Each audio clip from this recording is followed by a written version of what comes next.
Olá pessoal, no vídeo de hoje nós vamos falar sobre como resolver uma equação diferencial de primeira ordem ordinária utilizando o método de Euler, que é o método numérico mais simples que nós temos através de uma rotina no MATLAB.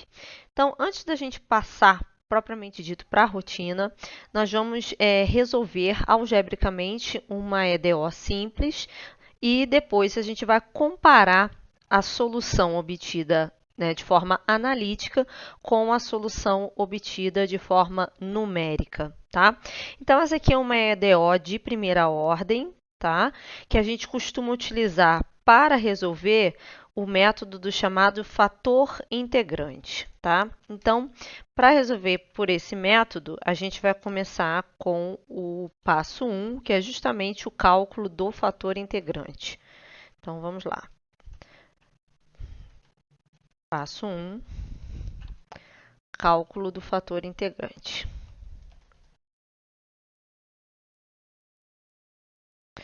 Então, o fator integrante para resolver uma equação como essa é μ de t igual a exponencial, o expoente é a integral da função dependente apenas de t ou constante, que está multiplicando a função y solução, no caso menos 1, e a gente vai integrar isso em relação a t. Então, o nosso fator integrante vai ser e elevado a menos t. Agora, a gente vai para o passo 2,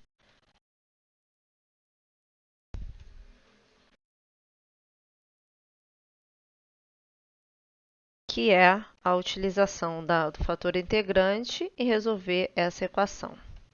Utilização do fator integrante e resolução da equação.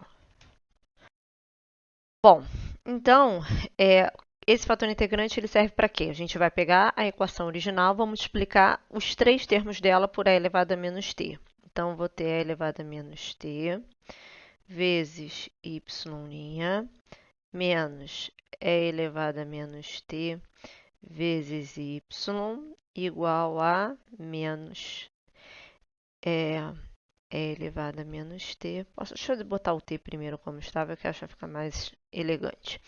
Menos t é elevado a menos t. Sendo assim, o objetivo do fator integrante é que esse lado esquerdo ele seja o produto, derivada, na verdade, do produto entre duas funções. Uma é a própria solução y e a outra o fator integrante, que nesse caso é elevado a menos t. Então, se a gente fizer a prova real, derivar y vezes e elevado a menos t com relação a t, a gente vai obter esses dois termos que estão anteriormente do lado esquerdo. Isso aqui é igual a menos t é elevado a menos t. E aí a gente vai integrar dos dois lados. A integral de uma derivada vai dar y vezes e elevado a menos t, que é igual a, desse lado direito, a gente ficou com uma integral que precisa ser resolvida por partes, tá? Então, eu vou chamar esse menos t aqui de u e esse e elevado a menos t de se o u é menos t, du é igual a menos 1. Se o dv é igual a e elevado a menos t, o v é igual a menos e elevado a menos t. Então, agora a gente vai utilizar a regra da integração por partes, que é u vezes v, tá? Então, eu vou ter t é elevado a menos t, menos a integral de v du, que é a integral de e elevado a menos t dt. Certo? Y vezes e elevado a menos t. Agora, a gente vai resolver aquela integral ali, que, graças ao fato de termos utilizado integração por partes, como uma integral simples. Então, eu tenho e elevado a menos t menos a integral de e elevado a menos t é menos e elevado a menos t. E como é uma integral indefinida, vamos botar mais uma constante c. Portanto, eu vou ter o seguinte, y vezes e elevado a menos t é igual a t e elevado a menos t mais e elevado a menos t mais c. Y vai ser igual, então, se eu divido todos os termos que estão do lado direito pelo e elevado a menos t, eu vou ter t mais 1 mais c, agora é elevado a t, que eu estaria dividindo por e elevado a menos t, troquei o sinal do expoente, subiu. Bom, essa seria a solução para a equação, mas como a gente vai utilizar o método de Euler, eu vou introduzir aqui uma condição inicial, tá? Porque senão não consigo nem utilizar o método de Euler e a gente também não consegue achar uma única solução. No momento a gente tem uma família de soluções. A minha condição inicial é o seguinte: y em 0 é igual a 2. Tá? Para que vai servir aqui nesse caso? Eu vou achar uma única solução. Esse c aqui no momento podem ser infinitas constantes reais, eu vou achar um valor específico para ela.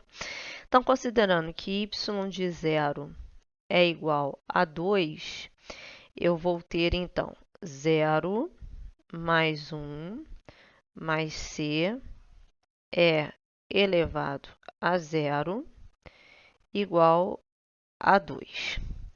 Então, eu tenho aqui, no caso, 1 mais c igual a 2, da onde eu concluo que o c é igual a 1. Sendo assim, a minha solução analítica, y vai ser igual a t mais 1 mais e elevado a t. Por enquanto, a gente vai guardar essa solução. Agora, a gente vai lá para o MATLAB para colocar todas essas funções aí e fazer a plotagem do gráfico, tanto da solução analítica como calcular a aproximação pelo método de Euler. Tá? Então, antes da gente passar propriamente para a solução analítica, a plotagem, eu vou falar um pouquinho sobre o método de Euler. Tá, então na tela a gente fez aqui uma funçãozinha chamada EULOD, tá? Que ela tem como entrada dy dt, que a gente vai definir antes de chamar a função, que significa, no caso, eu tenho uma dy dt, a primeira derivada dentro da equação, e aí a gente vai, naquele exemplo que acabamos de fazer, nós vamos isolar a primeira derivada do lado esquerdo e tudo estiver do lado direito, a gente vai definir então como esse dy dt. O t-span é um intervalo onde a gente gostaria de calcular a solução. Eu vou supor aqui o intervalo de 0 a 1 para efeito de cálculos, tá? y0 é a condição inicial que eu acabei de dar, no nosso caso ali é 2. O h é a velocidade, né, com a qual a gente vai estar fazendo essas aproximações. Quanto menor o h, mais pontos nós colocamos. Eu vou começar considerando um h de 0,001, ou seja, de 1 milésimo, para ficar uma aproximação bem bacana. Tá? Então, eu tenho aqui a rotina, que ela calcula, primeiro verifica se eu tenho um intervalo direitinho. E o que é a aproximação de Euler? É simplesmente essa parte que está aqui embaixo, tá? Esse for end pequenininho aqui é o que faz a rotina passo a passo. Então, eu tenho aqui o próximo valor da minha função y é o valor anterior mais a derivada calculada no passo anterior multiplicada pelo fator h. Tá? Esse vargem, tal, essas variações de t é justamente o impacto que a gente tem do fator h na solução. Tá? Quem quiser mais um pouquinho de informações, o link está aqui na descrição, como se define a fórmula lá para o método de Euler. A gente já fez isso em outros vídeos. Sendo assim, então, gente, eu vou para a janela de comando e nós vamos utilizar, então, aí, já fiz aqui vários testes, vamos voltar, então, vamos primeiro definir um intervalo de x, tá? Para a gente plotar o gráfico da função analítica, que eu vou chamar de g aqui, tá? Então, eu estou limitando aí o meu eixo x no intervalo de 0 a 1. A seguir, eu vou definir quem é a função g. Quem é a função g? É a solução que a gente obteve analítica, aquela que deu t mais 1 mais e elevado a t. Então, vou definir g igual a... No caso, vou chamar x aqui para não haver confusão com a solução numérica. Então, x mais 1 mais a exponencial de x. Está definido aqui. Bom, agora a gente vai definir a solução dy dt. Então, antes de eu fazer isso, eu vou voltar lá no quadro rapidamente e vamos isolar a primeira derivada lá em cima para a gente saber como nós vamos colocar. Então, considerando essa equação, se eu isolo a primeira derivada no lado esquerdo, eu vou ter do lado direito y menos t. E é essa fórmula que a gente vai chamar de dy dt lá na nossa rotina. Então, voltando lá para a nossa rotina, dy dt, eu já tenho ela aqui.